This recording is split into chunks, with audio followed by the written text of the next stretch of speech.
Guys, welcome back to another episode of Bar Shifts and Bullshit. I am your host, Jay Bird, and here with the lovely Lilylavender coming in with another episode. And we are out here in downtown Asheville at Jack of the Wood. An awesome spot. We've tried this place ourselves, and we just want to shed some light on the place. We got our good buddy Steven, and here he's a bartender here, and he's going to kind of give us a huge interview on what this place is like and what it brings to the table. All right. So we do want to know about the history behind Jack of the Wood. Let's see. This place opened in 1997. I think it was Belshare was its opening weekend. So I don't know if you guys are familiar with the history of Asheville or Belshare, but it was this free, like they closed off downtown. It went for 30 years, and it was just like one of the craziest weekends in town. And so that was the weekend they opened in 97.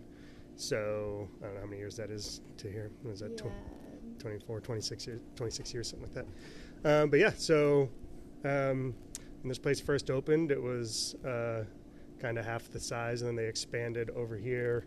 They started Green Man Brewery in the back corner. They used to have jams over there in the front corner. And that's my question. So Green Man started here. So the owners of this place started Green Man Brewery. It started here on premise. They moved it down to where Dirty Jack's is now. Okay. And then they sold it to Dennis, who's the current owner, and he's blown it up. I mean, they never would have done with it what he did. And part of it was that when they owned it, you could only get Green Man beer here and down at Dirty Jack's where it was brewed. Oh, So wow, awesome. that's now you can get different. all over the southeast. So this is ground zero for like This is where the brewery started. that's awesome. That is cool. And it was the first brewery down there in the South Slope too, which is considered like the brewery district now as well. Oh, that's awesome. So that I had heard that there were a bunch of links between here and Green Man. Yeah. So Well, when we came here the last time, they were kind of vague. They didn't really know that. Which the fella that was here, he was brand new. Like he was still it learning was about the his beers and stuff day work. one. So we were catching it. We kind of caught him off guard with some random questions. So we had heard different things about Green Man. We just didn't know the exact connection between the two. Well, our only real connection anymore is history. yeah. We still carry their three flagships, the IPA, the ESB, and the Porter, and every once in a while we'll get something seasonal, but that's really the only true connection anymore is history. Yeah. So Well, I've really enjoyed your guys' whiskey selection. It's a little bit higher. You got some higher end products and some stuff that I didn't even realize was a thing. I've never heard of Rabbit in the Hole rye whiskey, and that is one of my favorites here. That was the first time I ever tried it here, and it kicked off some. I love rye whiskeys anyway, especially in old fashions. Something about rye really pulls a good old fashioned. But that one really spent me. I was so excited about it. So you guys got a really, really good whiskey selection here, as well as a beer selection. What else are you guys kind of known for in this direction?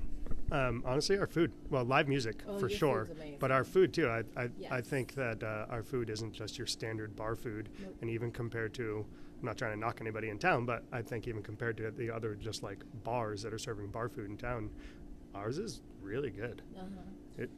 Our chef Earl does an amazing job.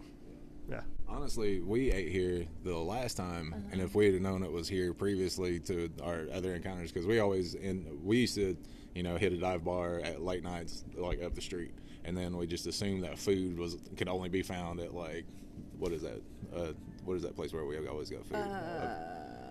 The beer garden. The beer garden. Yeah, so we always got food there, and it's not bad food whatsoever. But we came here, and we just wanted to see what this place was all about. She actually kind of stumbled on it, and she was like, "We got the Philly fries, and they were incredible. It was awesome." And for me, I've been to Philly. I've had actual, and that's probably about as close to actual Philly, like a real Philly, that you can get. So I was stoked. Yeah, because I was just in Philadelphia for the first time about a month ago, and obviously I had to have a cheesesteak while I was there, and my impression was, wow, ours is just as good. Yeah, for sure. Well, and I've known quite a few people from Philly, and I have some pretty good relationships with people up there. And they pride themselves on a true Philly. It's not a true Philly unless it's like sopped in grease. Like if you can't see it through a brown paper bag, then it's not a true Philly. And this stuff is pretty damn close. Like I was a huge fan. We didn't stop eating it. Oh, and especially with the place that I work at right now, we've had a couple of reviews because we have a Philly, and they warned other people from Philly that don't eat this because it's not a real Philly. Right. Yeah, I would say the exact opposite about ours. Yeah, yours is amazing. We even have the bread that it's served on, and we get Amorosa rolls shipped in from Philadelphia. So they're pretty authentic. Good stuff. Yeah. Our owners are from Philly, and so there's the connection there as well. Yeah. And for those of you that are local or definitely from the South, if you've never had a real true Philly, I would definitely suggest stopping by here because it is, for me personally, it was life-changing. I have been to Philly, and this is about as close as you're going to get to a true Philly. Yeah, it's amazing. Yeah, really, really good stuff. But what other kind of food would you recommend if you're coming here? That's what we had. Sure. Yeah, sure. Our shepherd's pie is really good. Oh, I love shepherd's pie. We use real shepherds. No, I'm just kidding.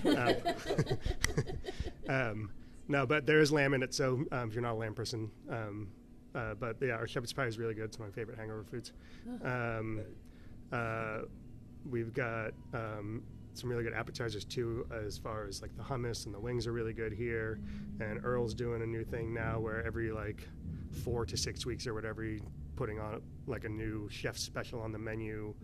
And so right now, being October, we've got like a bratwurst special going on. He did pulled pork last month. And so almost every month there'll be something new to check out too. And then, some of our, the fish and chips are really good. The shrimp and grits are really good. The collard greens here are awesome. So you really can't go wrong with anything. No, and like if you really want variety and some different things from different spectrums, this is probably the place to be. So we've talked about food and we've talked about some of your liquor and your beer, but what else about Jack of the Wood that separates y'all from the rest of the locations in this area? Live music. 100%. I mean, that's, we have live music almost every night that we're open, except for on Mondays, which we do trivia. Which is a really hard trivia, by the way.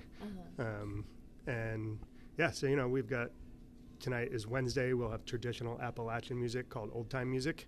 That's what it was. Yeah. It's got a lot of history in the music. It predates bluegrass. It's kind of what bluegrass was born out of. And it's, it has its roots. It's kind of this bar too, in the little sense of the history of Appalachia, where if you think about North Carolina 100 or so years ago, there was more Scottish people in North Carolina than there was in Scotland. And what did they bring with them? They brought with them their whiskey making and their music, and then that music kind of just evolved to be, Appalachian old-time music. And so, and then on Thursdays we have bluegrass, and it's a phenomenal bluegrass jam. This area of the country has so many great bluegrass musicians.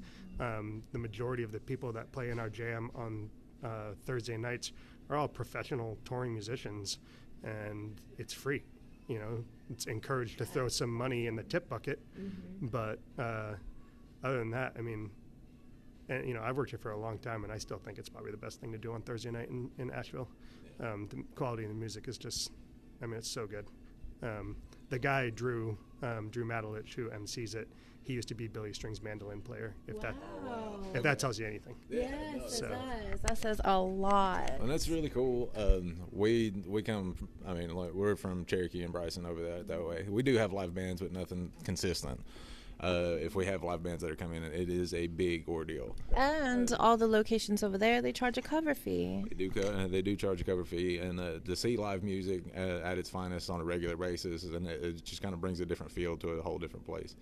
And it's kind of funny, like the history background between Scotland and this area. That's a huge, plus, especially because if you really study the history behind the word whiskey itself, it's got an E in it for whiskey that's made here. Obviously, they didn't have the same stuff to make traditional Scotch whiskey like they do over there. And the word whiskey in itself is actually Gaelic for river of life. Yeah. So, just a little bit of history, it always keeps going further and further down the line. Well, that's why I fell in love with this place in the first place when we came here, completely by chance. We went to the yacht club next door. Love the yacht. And when we were walking up to the yacht club, I was like, what is Jack of the Wood? And he was like, well, I don't know. We can see on our way out. Well, we left there and we came here. And we ended up staying here. We ended up staying here for a hot minute just because we were just completely distracted. yeah. Talk about authentic. Oh, yeah. That was the best part because we're both whiskey and bourbon drinkers. Yeah. And it was a huge selling point, plus the food. For sure. I mean, a lot of people would kind of consider us snobs on that front, and like y'all's selection is very impressive. Very impressive. I'd have a field day just trying different ones all the way through, because it's really hard to get this kind of a selection just anywhere. Plus, your bar setup is awesome. It was pretty neat. I love it. Yeah.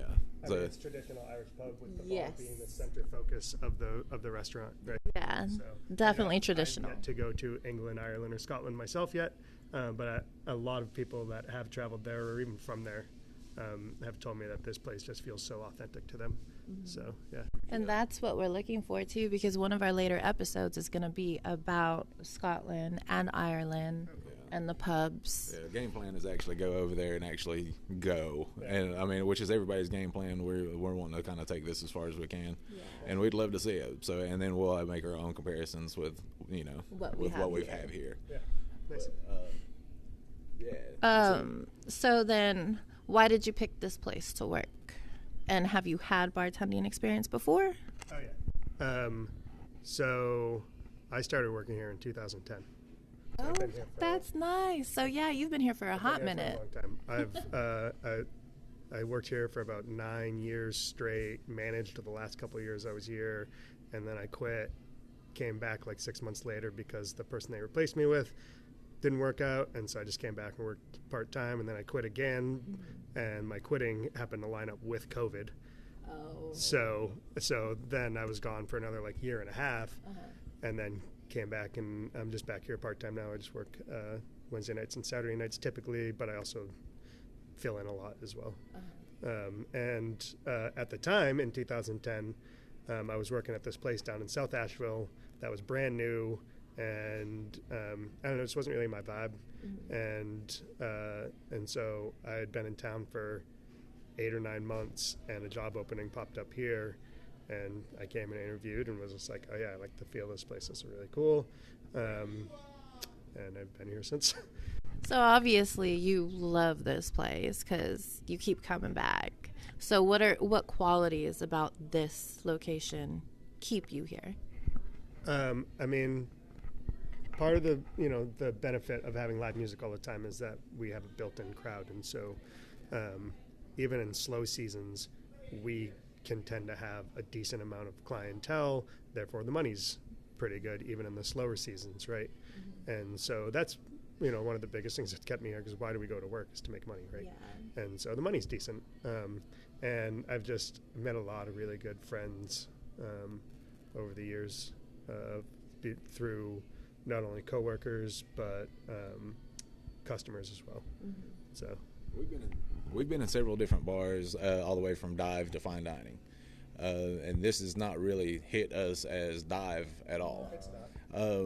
So that being said, what kind of demographic do you get here on a regular basis? Is it usually the strong mellow crowd, or I mean, obviously every so often you have your power drinkers, and the ones that kind of get out of hand, and then you got some people that are looking for more than what a place would have to offer. So your general demographic and your niche, what kind of crowd does this usually bring, is more or less my question. Well, we are in downtown Asheville, so we definitely have a good percentage of tourists, but we got a lot of locals as well. And I don't know, the type of people that like bluegrass and old time music and Celtic music and, and just like to sit in a cozy bar, I guess I would say is kind of our demographic, if that, Yeah, it's definitely a cozy bar. I definitely enjoyed my time here. It's very mellow and low-key. I really do enjoy it. And we had discussed before we even got on here, your busier nights, and we were talking about St. Patty's Day. What's a night like St. Patty's look like here? It's crazy. It's elbow to elbow with a line of people down the street to get in all day long. We're kind of ground zero for St. Patrick's Day in downtown Asheville. we run food specials, drink specials, and then it's live music all day long too, from traditional Celtic jam, which we also have every Sunday, to later in the evening we'll transition to rock music. Dropkick Murphys. So not every year are we able to book a band of that type of genre. So we kind of have to branch out a little bit and just keep the live music going. But some years we do, and we'll have that type of like Irish rock music. It's just a matter of what's available. But yeah, it's just a party all day long. Right on. We probably go through a couple cases of at least of Jameson and several kegs of Guinness. And, I can imagine. Yeah. Well, and I'm sure Irish car bombs would probably be a huge All day Irish long. car bombs, Yeah, yeah. that's usually everybody's go-to on St. Patty's, which I'm a huge fan. They're delicious. Yeah. So,